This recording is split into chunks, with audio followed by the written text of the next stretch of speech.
We all plan. Planning is important. It sets your direction and helps you make decisions. In Wales, we plan how we use resources and land, what we build and where we build it.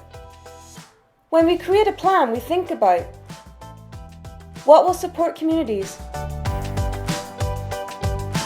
which areas can cope with change, how can things connect. We ask ourselves, will it improve people's lives and well-being? Will it promote Welsh language and culture? Will it reduce carbon and protect the environment?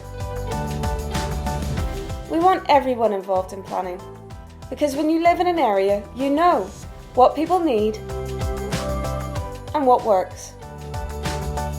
Planning works best when everyone's involved, because it helps build places that work, that grow, that thrive. It's called placemaking. So let's explore planning, your community, and you.